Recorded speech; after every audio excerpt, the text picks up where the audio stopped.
everybody, Kathy at Northstar Prepsteader. I'm here in my garden ready to do some onions. So I'm going to do actually 3 different kinds this year. I'm going to do some onion sets. I'm going to do some starts that I started from seed for the big bulbs, and I have yellow onions and red onions, and those will be going in. And then I've got the green onions, or some people call them bunching onions. I love to have onions on hand for flavoring, for cooking. I use them almost every day, and I've been able to make them last like a good 8 months. So join me as I'm planting them today. I'm going to do this little bed next to my comfrey and my strawberries with all the bunching onions because I use a lot of them, and so I'm going to fill this bed. As you can see, I have one that's growing. It was a volunteer from last year. Apparently one that I didn't get pulled and hadn't grown, and it's ready to actually use now. So I've got one nice little green onion. Okay, the seeds that I have this year are from M.I. Gardener, and it's a Tokyo long white bunching onion. I used Baker Creek last year and they did just fine, so I'm just trying something different, shaking it up a little bit this year, but these look fantastic. So even though everybody calls them bunching onions, here in the north we call them green onions. For the ease of weeding and cultivating around these, I do grow these in rows. So what I'll do is I'll just scoop out a little path here, 2 rows, one close to each edge, and then I can just sprinkle the seeds right in the rows. I'll put them a little closer together than what they need, because then I'll thin them out. They actually grow at quite a different pace. So there'll be some that I can actually harvest. So these are what the seeds look like. There's some black seeds, which are very cool. So, yeah, as I'm going through planting these, they're fairly close together.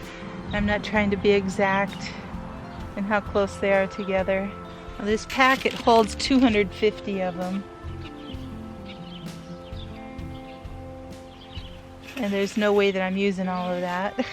But I probably did use 200 in here. There we go. That planter is planted just that quickly. So I'm gonna go bring this in, put this in the refrigerator. It's amazing that it made it through our Minnesota winters. It looks beautiful. Beautiful green onion here. Yeah. I've never grown onions from seed starts before, but this is a first for me. You know, there's so many vegetables and so many fruits out there that none of us can possibly get to everything. And so even if you've been gardening for 25 plus years like me, there's still brand new things out there to try, as well as new techniques. So don't be afraid to experiment and have fun with it. So let's check out these starts. Okay, what I did is I have these little trays that I just did some high density planting in them, and they're looking like they're pretty long and ready. I know that perhaps they should be going longer, but these are already just about 60 days, maybe 55 days into it. There's a 100-day growing period for these, and so if I've already got a start on them, these should be ready by August. Now I've got so these are the yellow sweet Spanish onions from Baker Creek, and then these are the ruby red from M.I. Gardener. So we'll see how they grow. Okay, I'm going to do half of the bed with one and half with the other. I have been hardening these off, and it's late in the afternoon when I'm planting these, so I'm hoping that, you know, I'm not, even though they're in direct sun right here, there's very little sun left and it's getting kind of cloudy. So they shouldn't stress too much. It's not a hot day. So I think I'm going to do half the bed with one and half with the other. So we'll start with the yellow ones. Okay, what I need to do is get this whole thing out, and you can see the root systems there are pretty well established and pretty strong. And so what I need to start doing is pulling these all apart, just gently. And I'm going to lose a few leaves along the way, and that'll be okay. There's a lot of onions here.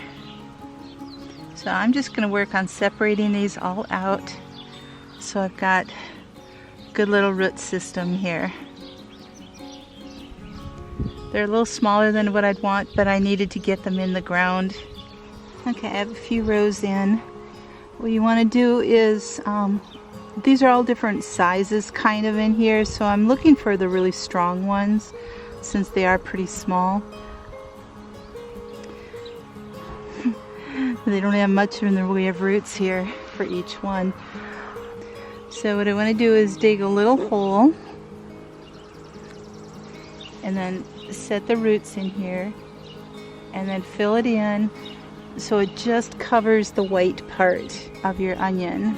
So I'm planting them probably about 6 inches apart right now.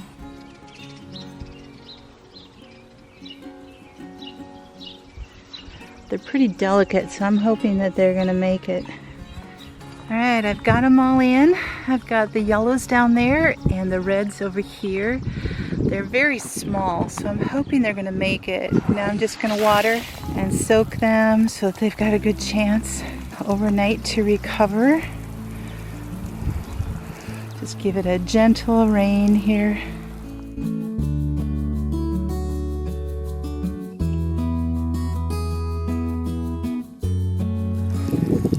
If these don't end up recovering, I do have onion sets that I can put in place of these, but I wanted to try these this year and see how it turned out. So that bed's all ready.